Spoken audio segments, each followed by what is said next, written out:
Salve fratres, Teterum fidere Patris allegro veritas liberabit vos.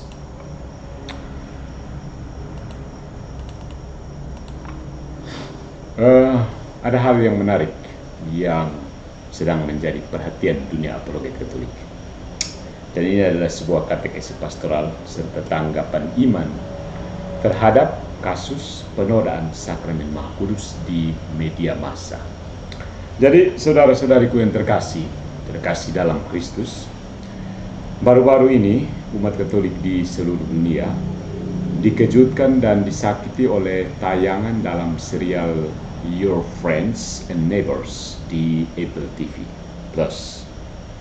Dalam salah satu episodenya, dua karakter menyelinap ke dalam gereja Katolik, mencuri hostia yang telah dikonsekrasi, yakni tubuh Kristus sendiri menurut iman kita, lalu mengonsumsinya sambil bercumbu dan memperolok suasana sakral gereja.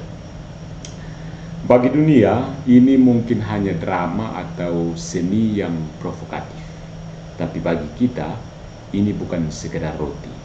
Ini adalah Tuhan kita, tubuh, darah, jiwa, dan keilahian Yesus Kristus yang hidup.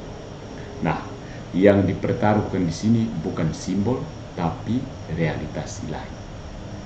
Ekaristi adalah puncak dan sumber kehidupan Kristen.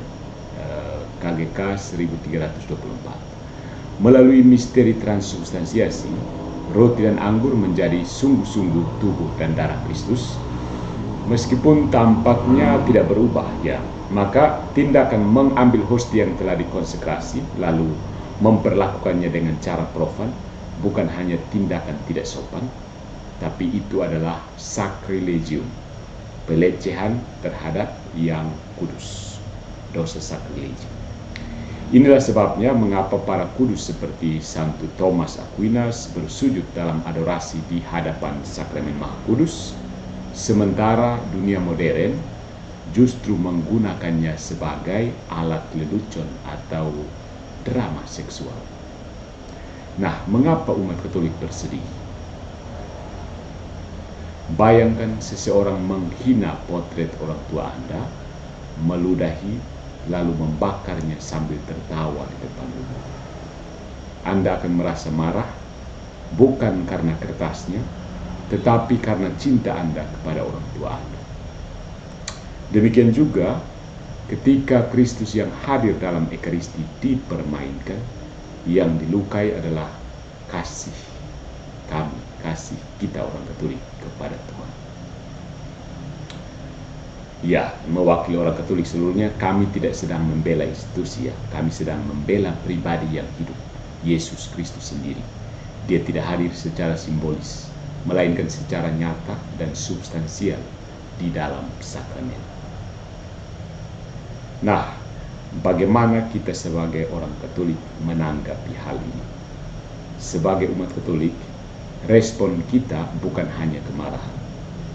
Gereja tidak mengajarkan kita untuk membalas hinaan dengan kebencian, tetapi dengan doa dan penebusan.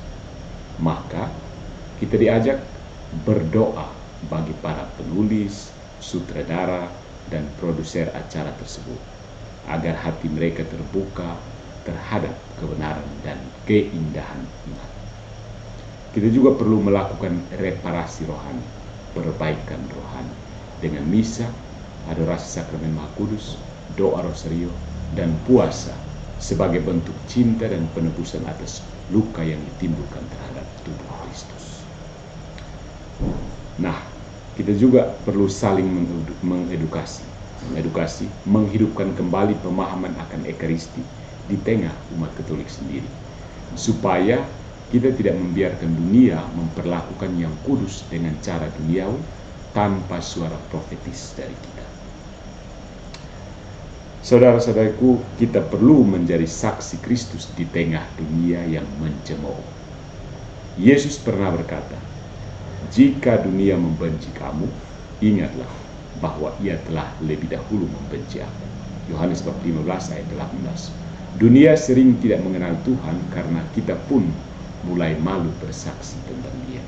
Maka, penodaan ini harus menjadi kesempatan untuk menyadarkan kembali umat Katolik sendiri bahwa Tuhan hadir di tengah kita dalam rupa yang tampaknya sederhana tetapi ilahi.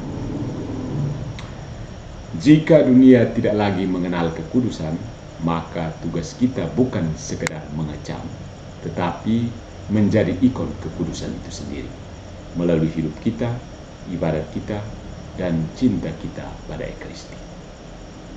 Saudara-saudariku, kita membela bukan karena benci, tapi karena cinta.